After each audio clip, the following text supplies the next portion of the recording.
On live, 3, 2, 3, 2, 1. On. All right. So, welcome to Pesci's Recovery Corner. I am here today with my friend Maggie. I'll call you now, even though I've called you Margie all these years. Welcome to the corner. Thank you for being on the show today. Thank you so much, Pesci. It's an honor to be here. Thank you.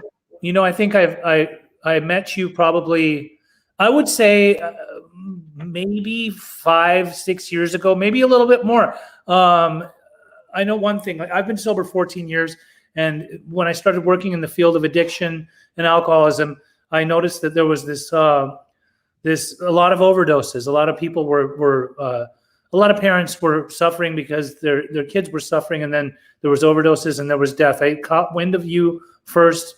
I don't remember who it was from or how it was, but I do remember that you had lost your son. You want to talk about that a little bit and who you are? Absolutely.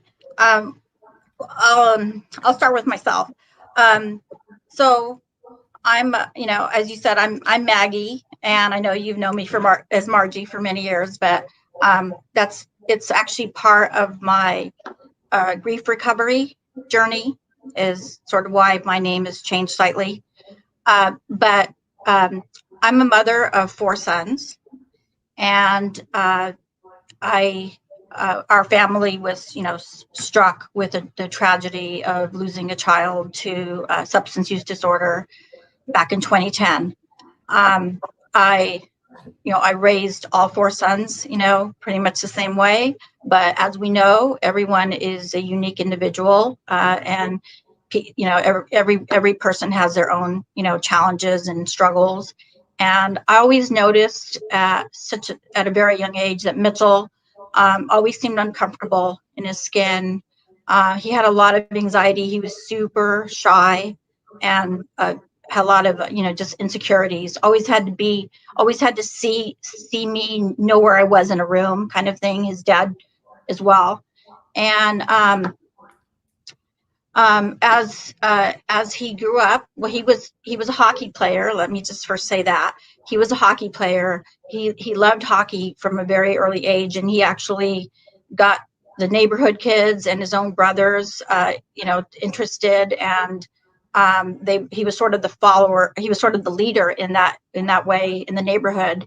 Everybody knew him in that way. He played hockey over the years. Was his number one love. It was the one thing that he did connect with. That kind of brought him out. Through high school, however, I don't really think he fit in. He didn't really identify with the athletes. He didn't really know where to fit in, and I think he just was drawn by other people that seemed sad or kind of depressed and lost. Kind of the lost crowd. And where were you living during that time? Were you in South Orange County or just in Orange County, or where?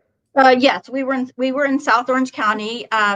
Mitchell and 3 of my children were born in Northern California. I'm originally from Northern California. Okay. And that's where I grew up, in the Silicon Valley area.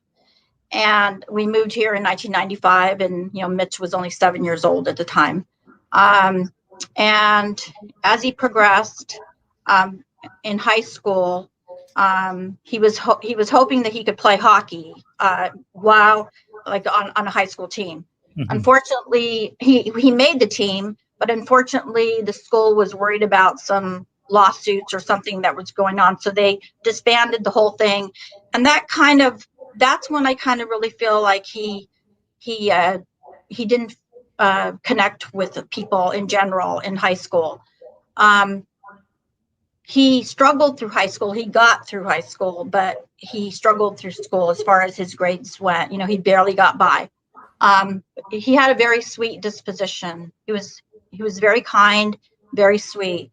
What I've been able to track or trace from talking to other people is in his sophomore year, he was introduced to prescription pain meds, and he hit it very well.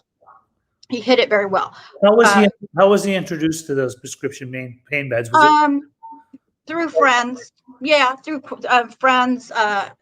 This is what I've been told. He managed to sail or just kind of get by. We noticed he was, he seemed very depressed. Looking back now, we missed a lot. We didn't know anything about substance use disorders. We didn't know anything about the signs of it. And we were finding things and clues, not knowing that that's what that was. Like what kind of clues?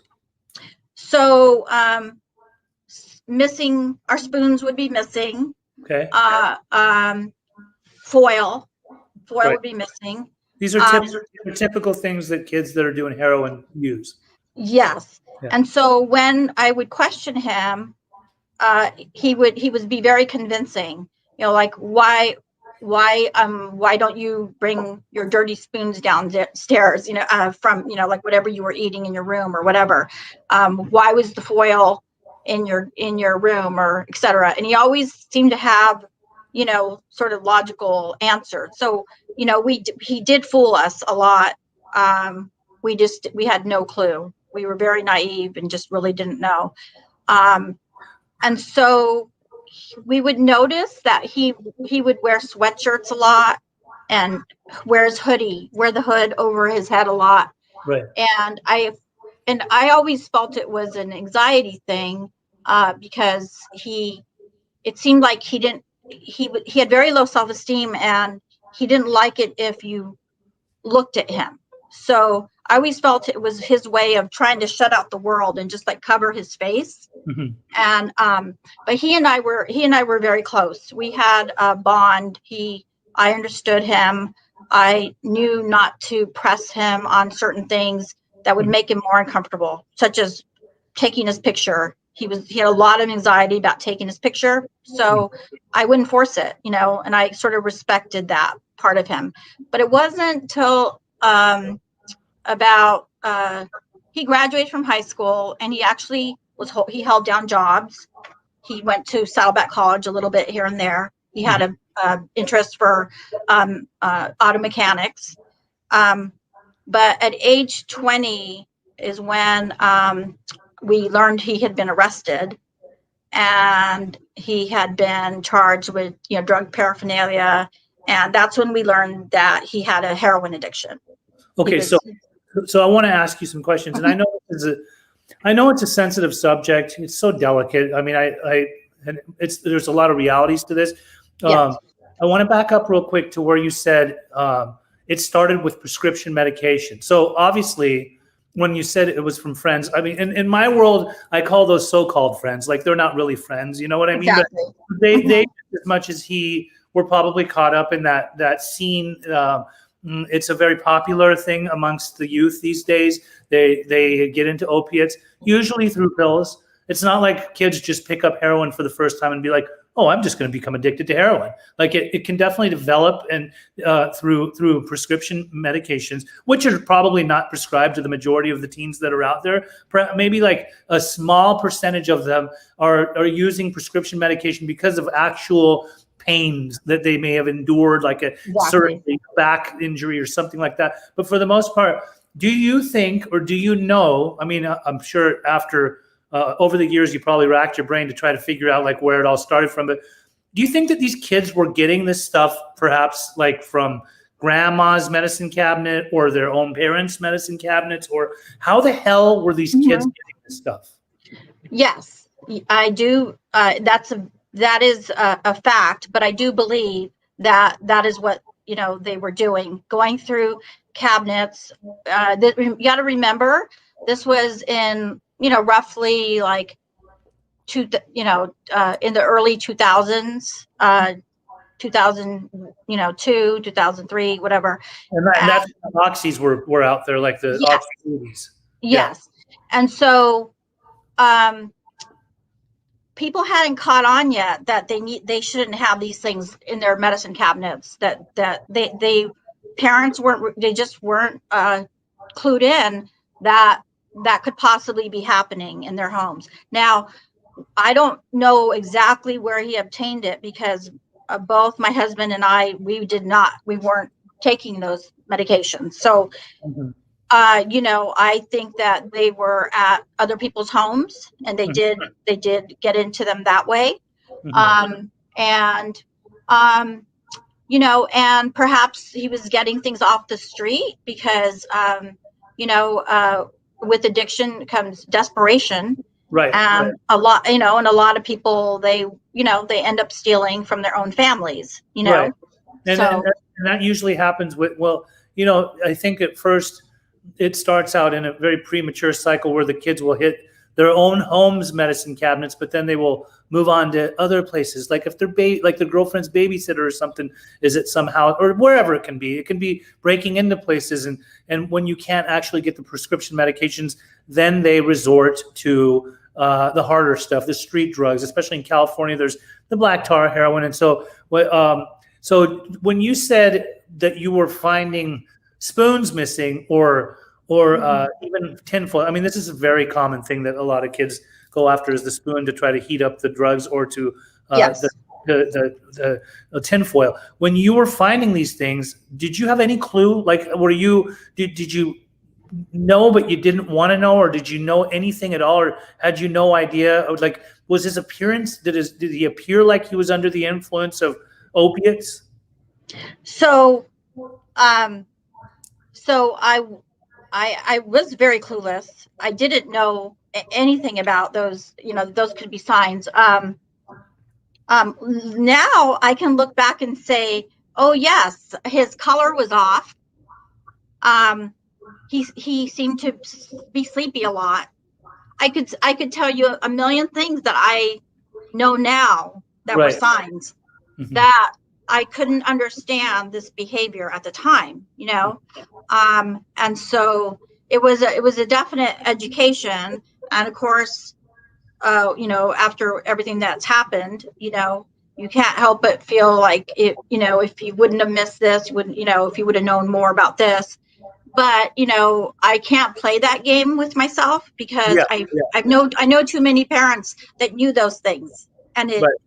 didn't, they had the similar results. Right. Well, definitely my mom was probably one of them. I mean, Yes.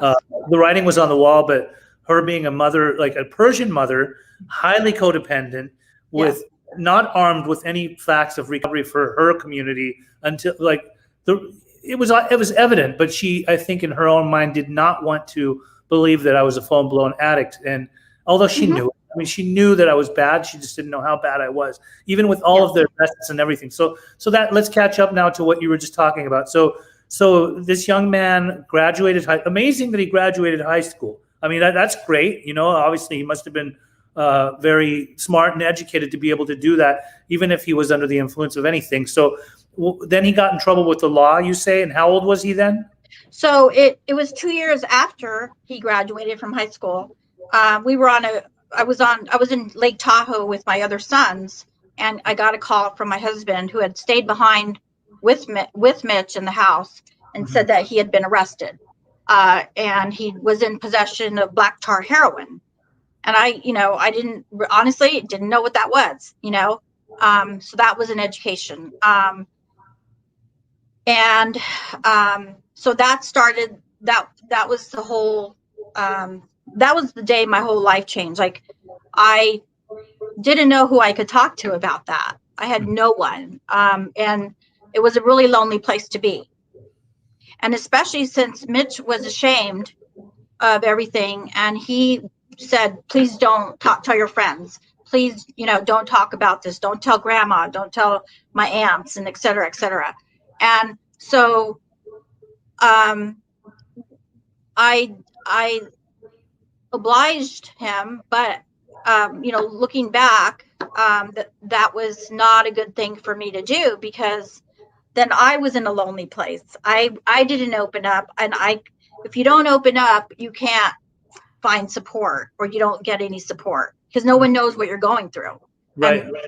And so that was a lonely place for me to be. And he literally, so for the next 2 years, he spent his life in and out of jail, the LAC, and here in Orange County. And the very last year of his life, the entire last year of his life, he was incarcerated. Was he getting incarcerated because of possession, because of sales, because of what was he getting in trouble for? So, at first it was, because it was a DUI, he was under the influence. Right. But then after that, it was at one point we had to do, the tough love that is very controversial, and we didn't know what we were doing, and we had to have him leave because there had been some episodes in our home that we found that it was impossible to have him living there anymore.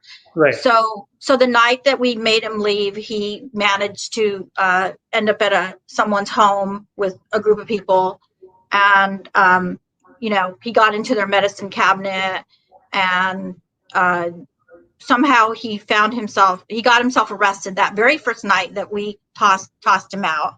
Right.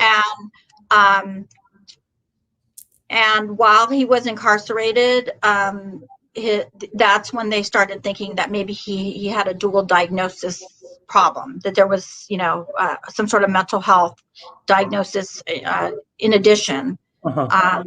And so they gave him a whole evaluation while he was in jail, and they did diagnose him with bipolar. He had severe anxiety and depression. Mm-hmm. They actually took him out of jail for a while, put him in a collaborative court program called Whatever It Takes, or Mm-hmm. the WIT program. Right. And he did really, really well with that until one night for about 5 weeks, he was doing great. He was exemplary in the program. I felt like I was getting my son back, literally. And, but he met an older woman while he was in the program, and together they violated curfew. And when they violated curfew, he picked up another charge, and this time it was a violent felony. Mm-hmm. And so that really, that blew his chances of remaining in that program. They didn't give him another chance. So literally the last year of his life, he spent incarcerated while they were going to decide if he was maybe going to be sent off to prison for 5 years. Wow. Yeah. So I didn't know that had happened to him. Yeah. So did he never get a chance to be rehabilitated except for the WIT program? Like, was there ever any treatment or rehab that he was ever even introduced to? So, this is a very sad part of the story, is Mm-hmm. while he was incarcerated, no, the answer to your question is no. But he eventually that charge was reduced, and he would be on a 5-year formal probation. He was going to be, released. And so I said to him, okay, you can't you can't, because by then, I was starting to learn. I was learning more. And I said, okay, you can't come home and do the same things you've been doing. And, it's not going to work. And so if you want to earn your way back home, you need to go into a program. Again, I was naive. I didn't know that, people can go to multiple programs for years and keep needing to go. I was so naive. I just thought, okay, he'll go to this one program, he'll be great, and then he'll get on with his life. That's really what I thought. So, right. So we had, I made arrangements for him. He was actually supposed to go into a program the day that he got out. The program is in Culver City, and we had all this arranged. Mitch was in agreement. The day he came out, everything went south. Everything. So they said, we can't see him today. So they put him off for 4 days. And I said, well, what am I supposed to do? What am I supposed to do for 4 days so you can see him? And they said, oh, don't worry, he'll be fine. They didn't give me any more information. They just assumed that I knew things that I should have known that I didn't. Such as tolerance levels, like watch him because he knows he's going into a program. So maybe he's going to want to do a last hurrah. These are things that they should have told me as a family member. Right. So Anyway, so for 4 days he was with me. He had no phone, he had no car. If I left the house, he went with me. We were making plans. He seemed very excited to be getting out of Orange County, and he was very willing. He had a willingness about him to do this. So on day 4, they said, okay, we can assess your son. So I drove him up to Culver City. They gave him a 4-hour assessment, and for the life of me, I don't know why, but they said, okay, we'll take your son, but we can't take him till tomorrow. Now, I know a little bit more than I did then, and that's unheard of. He's so close, and yet they sent him home. And not only did they send him home for one more night, but they sent me home really with no information, nothing. They didn't say, okay, you got to watch him really closely. They didn't say, hey, do you know the signs of an overdose for an opiate? If you see this is what you need to do. They said nothing to me. They just said, see ya, come back tomorrow. So we went home, and long story short, he was able to connect on social media, without us realizing it. He got on our desktop computer at home, and someone dropped off black tar heroin in our yard, and he didn't have any money, and so we were able to figure out. I had just filled some prescriptions for him for his anxiety and depression, and both prescriptions were halfway gone. They could, so the police said, oh, he most likely traded them, for the black tar heroin.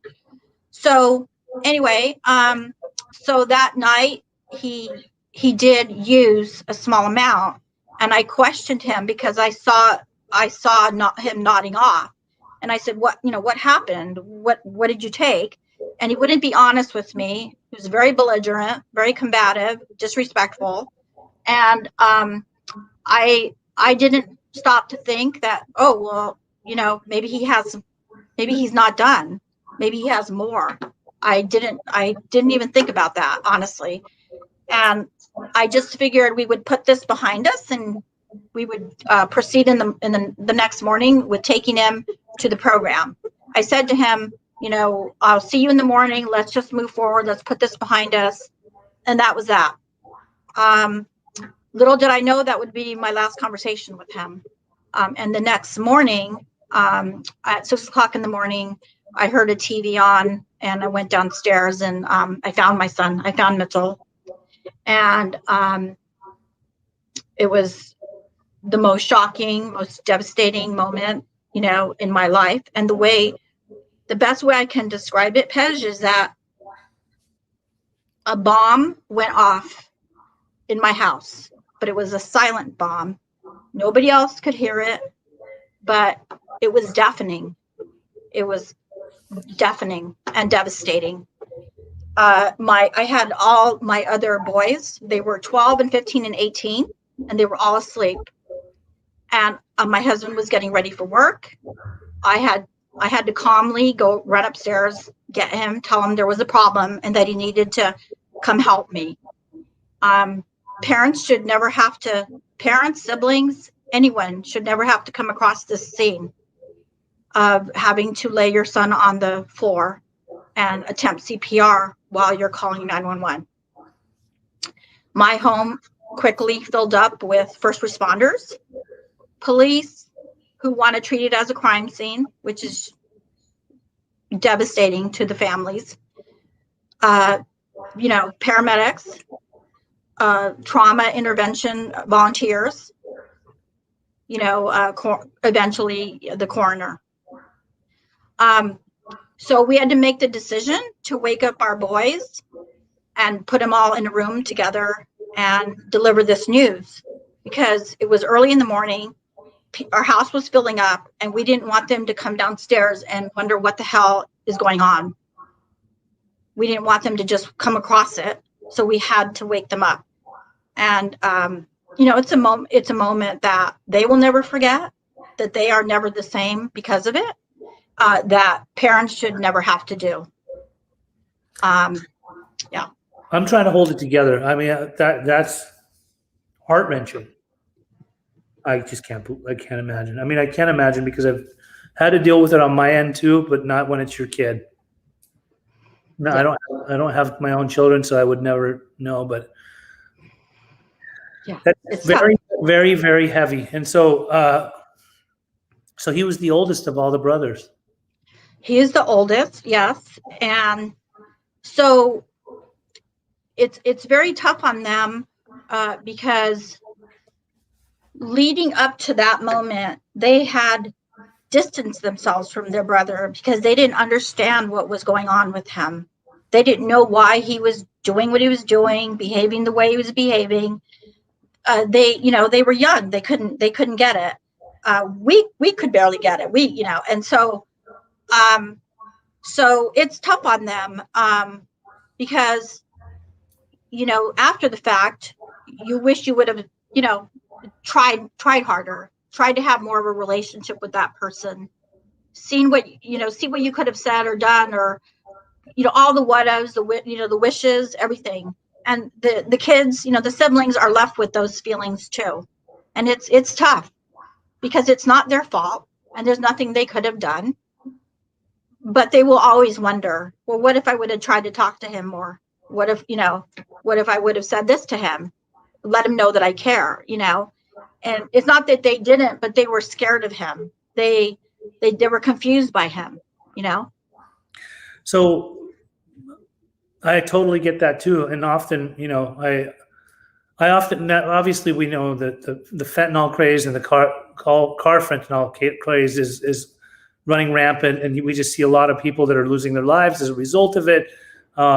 I often will look at my Facebook page and see, I'm in the recovery world, so I have a lot of friends that are in the recovery world, and they'll say "gone too soon," and you'll see the person's pictures, and I tend to wonder. So, what do we say to our friends that are on these drugs? Do we turn a blind eye? Do we tell them the truth? Can we just be straightforward with them? Can we let them know? I know one thing, based off of my own experience, when I was on heavy drugs, I was on a death mission. Like, I didn't care if I died. And I would often have friends, especially towards the end of before I got sober, that would tell me, Paj, like, you go hard. Like, you got to be careful, man. The way you're going, you're going to die. And I'd look at them like straight up and say, I don't fucking care. Like, I don't good. Right.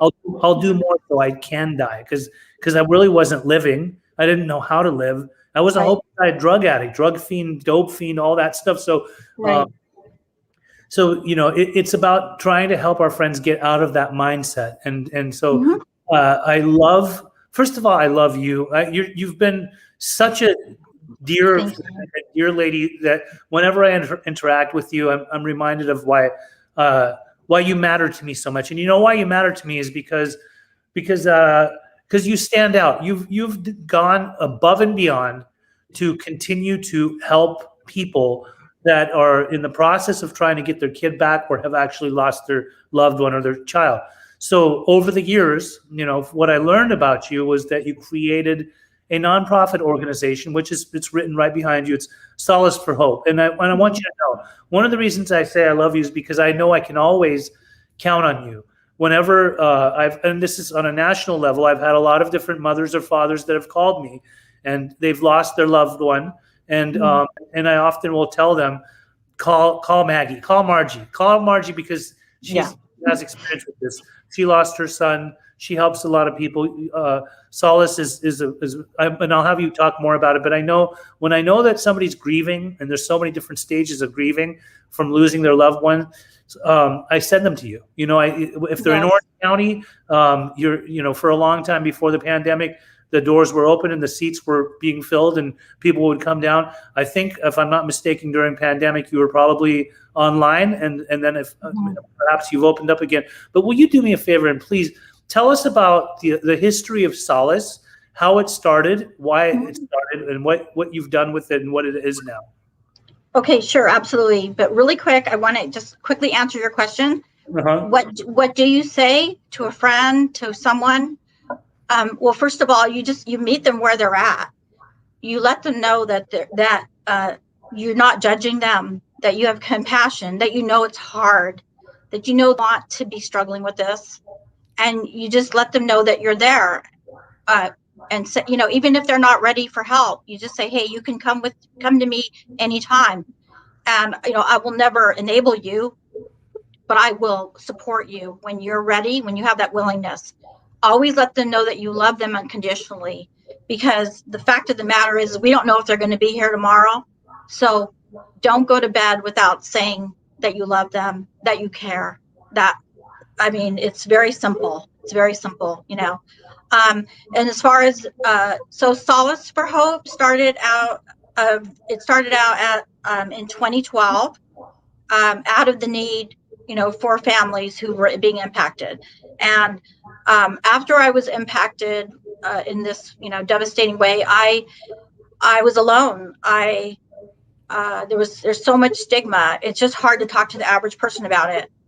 And I actually went to a support group for that was being held in the city of Tustin for parents who'd lost a child under any circumstance. And it was a wonderful support group run by wonderful people, and I met lifelong friends. So I just want to say that. However, I felt at times when I would share that I lost my son to drugs, I felt the stigma. It was even in a room with other parents who'd lost children in other ways, and it was hard. It was hard to take. I would hear comments. Do you think sometimes people were kind of looking at you like you weren't doing good parenting and you don't count here because your child lost their life because you weren't able to prevent him from becoming an addict? Absolutely. It's all of that and more. It's oh well, they chose that. That oh well, that's what you get. That's what they get when they do that. It was everything. I would even hear comments from parents like, well, my child was good, they weren't a drug addict. Right. So that right away made me feel like, okay, I have a bad kid or what? And no, I know I don't. I know these are not all bad kids. They're sensitive, they're beautiful, they're talented, they have a lot to offer, they have a lot of potential. But for whatever reason, a lot of them are born with some deep down internal pain, and we don't even know it sometimes. And sometimes, we can put our fingers on it. But and so it was tough. So I stayed with that group because, like I said, I made lifelong beautiful friends in that group. But I started pulling away, thinking like we need a safe, non-judgmental, compassionate place. And so I knew the mayor in Mission Viejo, in the city I was living at the time. She was a grandmother, and I knew that she would have a big heart for it. So I approached her and said, hey, this is what happened to my family. This is what's happening to many families. We need a place where we can meet, where we can talk about it. Whether it's someone struggling or whether we've lost someone, we need a place where no one's going to judge us. Mm-hmm. And she was right on board. Within a week, she found a spot for me at the Norman Murray Community Center, and that has been a standing location, a standing spot for us since 2012. And it's amazing because the city renews the contract every year with me, and there's no charge. So it's a true gift. It's a blessing, I would say. And of course, the mayor's long gone as far as in her, her political career. She's retired, but that it's we were grandfathered in, and we're a main fixture there. Sadly, because of COVID, yes, the center actually is still closed. It's not going to reopen till I've heard January of 2022. So we've been trying to make things work by meeting at members' homes who graciously open up their homes, meeting outdoors, and we do weekly Zoom meetings. But in 2018, 2019, we connected with a family who had been impacted, and they wanted to get involved. Literally rolled up their sleeves and said, we want to help you. And so the beautiful thing that came out of that, many beautiful things, but we did turn Solace into a nonprofit, which is something I always wanted to do, but I was so busy supporting everybody, I really had no time to do the things that really needed to get done. Right. In addition. So And through this family, they helped us open up a second location in the city of Cypress, which is where I'm coming to you from now. Okay. And now we also have a new location in the city of Covina, which we just met last night. Mhm. And we get requests all the time. Riverside, San Diego County, people want another, Solace for Hope there. And what makes us unique, Pej, is that yes, we have a lot of grieving families, but we also have people that are struggling. But we opened it up to people in recovery, and that's our favorite part of it. That is our absolute favorite part of it, because we could sit around the table and share all day about what's happened to us. And sadly, there's a lot of similarities in our stories, and we all understand it. But to get the perspective of the families, for people in recovery to come in and sit across the table from us and say, wow, you could be my mom in this room, or you remind me of my dad. Mm-hmm. And we also have siblings that come into the group that share about their loss, which is, devastating. We have, like I said, we have people from the recovery community. People from the drug court program are mandated to come and attend a Solace for Hope meeting.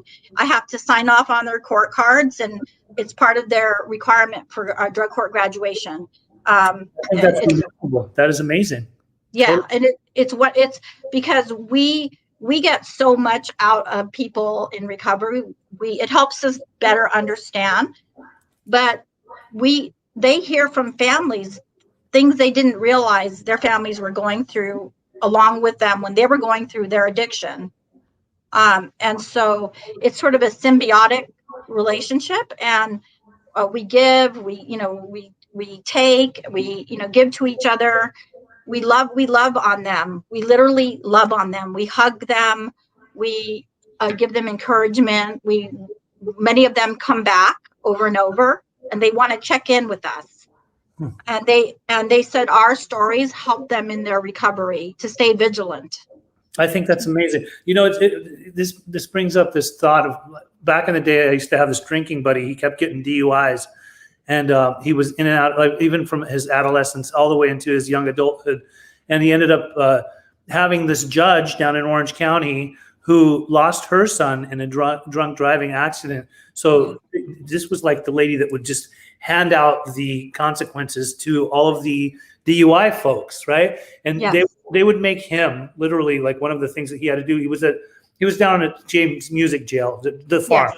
Yes. Right? So they would take him on Monday through Fridays down to the coroner's office to clean off the tables from the bodies that had been that were involved in car accidents and died from the night before, to kind of teach them a lesson of, look, like, this is the type of shit that you can cause to people out there. We're going to have you go ahead and like clean off these tables so you see like what you shouldn't be doing anymore. But I think what sending people to Solace is more educational, is more actually like more interactive. It shows the people that you put people through some shit, and like this Right. could be your family. So I think that's wonderful. Right. There's something I really, go ahead. What do you want to say? Well, I just want to say that, yes, it's very interactive, but our goal, and I know you understand this, our goal is to never pile on, and to never to make somebody feel bad about what their family, about whatever their family's been through along with their addiction.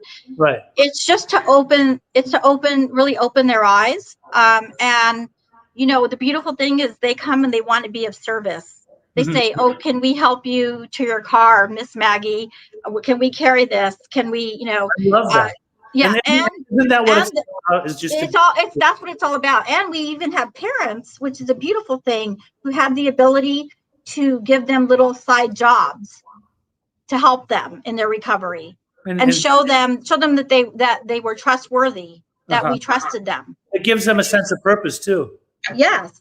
And they know that we have their back, that we're walking the walk, we're talking the talk, and we really want to see them make it. And sadly, we have stories of people that did come and we lost them. Right. And we even have a young man that came, and he was here from Orange County. A lot of people come who are in recovery programs, but they're from out of state. But this particular young man was from Orange County, and he used to say, "Oh, I can't wait. I want my mom to come to this program." And he finished his program and he left, and he passed. We lost him very young. And then one day after he did pass, his mother did come to the meeting, and we were all crying and we were hugging her, and we told her how much her son used to talk about her and say, "I hope that my mom comes to this meeting one day." But he never meant it in that way. He didn't mean it to be under these circumstances. We have a lot of sad, tender moments that we have turned down the lights and literally lit the candles every time we lose someone. It's a very solemn moment. I'm sure it is. There's a couple more questions I want to ask you. One is, absolutely. Earlier you talked about tough love being controversial. Can you expand on that a little bit, please? Sure. So it can be controversial only because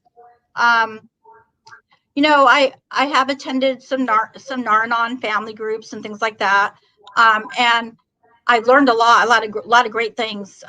But I know that that's one of the things that they advise, and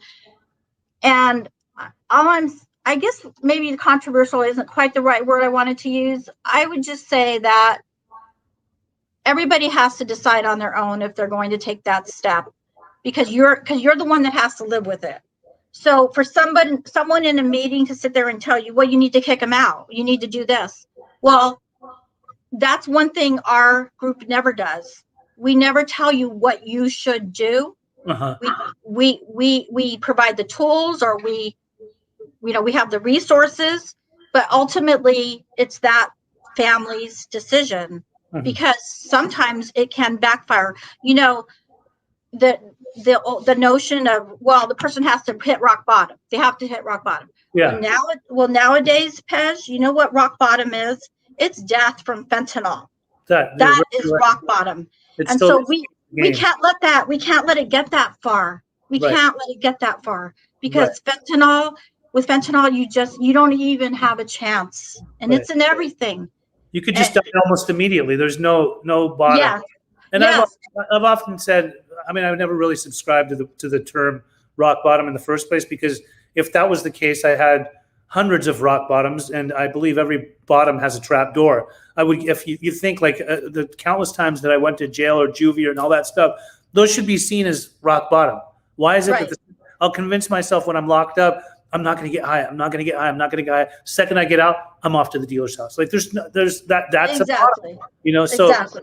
Okay, so I like that approach. I know that one thing, I try to watch my words when I'm talking to people. I'm also an interventionist, so like often what I say is, I'm not telling you what to do. I know this is probably what I would do, or if it was my kid, I would probably take these measures. But definitely, I'll let them know that the help is there if they're struggling. Let the kids know that they're there, or that there's help out there. But everybody can do what they need to do the way they need to do it, so they don't have to carry that guilt that well, I was told to kick him out, and then I kicked him out, and look what happened to him. Right, and that's why we are in no position to tell people across the table, well, you need to kick them out, because that could go terribly wrong, and then what? I mean, maybe they were influenced to do that because we told them that. Right. And then later they could really resent that. Say, well, I listened to everybody, but I really didn't want to, Well, and I just want to talk about fentanyl for a minute, okay? Sure, so with fentanyl, as we know, it's in pretty much everything. And we have connected with a lot of families over the last, 18 months during COVID. And each and every one of them, it's fentanyl every time, pretty much every time. And these are young. A lot of them are very young. A lot of them didn't even have a quote, like developed a whole full blown addiction. They experimented. They were they partied, whatever. And so, but I just want to say, these. So my son did black tar heroin, and that was his expectation. His expectation that it was black tar heroin. Didn't have, not his expectation was, well, maybe it has other shit in it or whatever, But nowadays, you think you're taking, a Xanax, which, these are counterfeits. They're fentanyls, on the street. So you think you're taking a Xanax or a Percocet or whatever, and you have full expectation that that's what it is. That's what it is. And you're dying. You're dying because that isn't what it was. There's a whole movement, and I agree with it, that these are not accidental overdoses. These are poisonings. These are murders. People are being murdered, okay? Because they're unsuspecting. They didn't know it was in there. Yes, so they're taking a chance. They are taking a chance, but some of these young people don't know that fentanyl. They don't even know. They've never even heard of it. Right. Some people know and they're taking the risk. I get that. But there's a lot of people out there thinking they're taking something else, and they're going down. It's in there, so it's not accidental. It's not accidental. It's really interesting you said that, because remember a couple of years ago, I introduced you to a lady who lost her son, Zach, out of Wisconsin. Yes. Rhonda. I'm actually going to have her on the show. She actually just sent me a text the other day of the person that sold her son the fentanyl was convicted, because in that area he was he had sold it to a lot of different people. So he is being convicted for murder. Yes. And while I'm sure there's people that see a different side to that, I mean, these families, while there's never closure, you lose a child, you lose a loved one, there's no closure. Even if there's some sort of justice, there's no closure. It doesn't bring your child back. But I can tell you, there's many families in our group that have lost someone who are now their loved ones' phones are finally being confiscated. They're being taken in and they're being looked at by teams of law enforcement who are checking what was on there.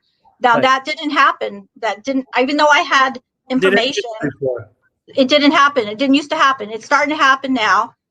So at least we're making some progress. But I'm glad to hear that about Rhonda. I mean, someone needs to be held responsible for this, and it's devastating. Two more things I want you to talk about. We have a few minutes left, but I want you to just shortly talk about one of your newer projects, and then the rest of it talk about the Narcan, how you guys are providing Narcan to people. Sure. Just tell me about it. Okay, sure. Well, and one thing I didn't touch on when I introduced myself is that I'm a certified Narcan trainer. Awesome. And so the great thing is that, when we have people come to the group who are struggling, we say, well, if you're living with this person, you should be trained and you should have Narcan. And so that's just one of the ways that we can try to empower people and feel like they know a little bit more than they did when they first walked in. Tell the people that may not know what Narcan is, real quick, like, what is Narcan? What does it do? What's its purpose? Sure. So Narcan is an antagonist, an opioid antagonist drug. So it can can reverse the effects of an overdose. An overdose process can actually take between 1 to 3 hours to actually, have a person pass in that way. So you actually have some time to respond. It's not always immediate. However, in the case of fentanyl, it is immediate. It's often immediate. But so it can reverse an overdose, and it brings a person literally back to life and gives them another chance. Because as long as there's breath, there's life, and there's hope, for another day. And so, we've trained families who saved their own loved ones. And as traumatic as that is, I mean, that's a beautiful thing, it's a beautiful thing. So one of the things through connecting with this wonderful family here in Cyprus, the Lace family, they work in the music industry, and we've gotten involved with we've collaborating with some other big names, nonprofits, and so on.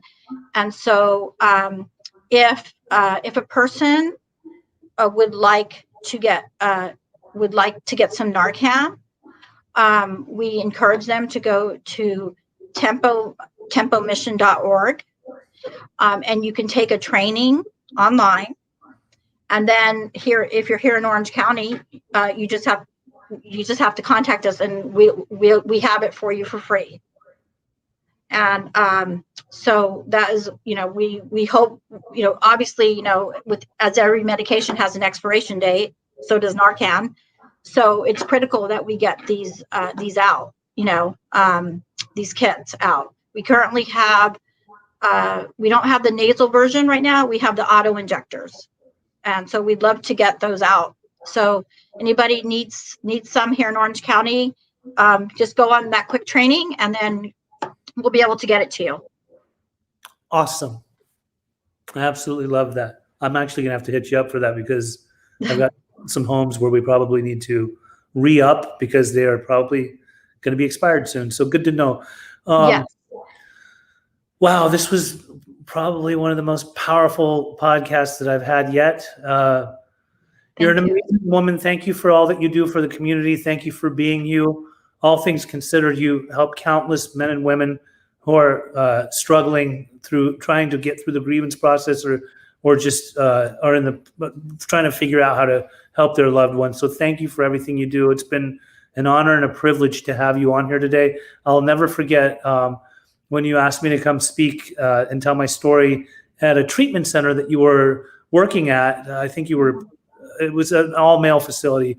And Yes. I couldn't help but think when I was there, I wonder how much this reminds her of her own son, and how she just wants to help and give back to probably all these other men, just because they are, lost on their path, and she can be a channel, somebody that can actually help them hopefully find their path to a certain extent. Yes, I thank you for saying that. And it was, it's always been my purpose is to give others hope. And through this support group, we meet a lot of wonderful people. But I just want to say briefly about the support group. We have the most beautiful group of families, and the whole main mission or point of it is so that they know they're not alone. So many people think that grieving is just for a short period and it's over, and it's a lifetime. It's a lifetime, and it's a long, tough road. And we understand each other. And so, it's a place where you're not alone. Other people can relate. And, it's hard work, but it's very rewarding when you see people in the depths of their grief at the very beginning, and you see them reaching out a hand to the next person that's coming into the room that's newer than them. Then it gives you hope. They're going to make it. They're going to make it. Thank you, Margie. Thank you, Maggie. You're welcome.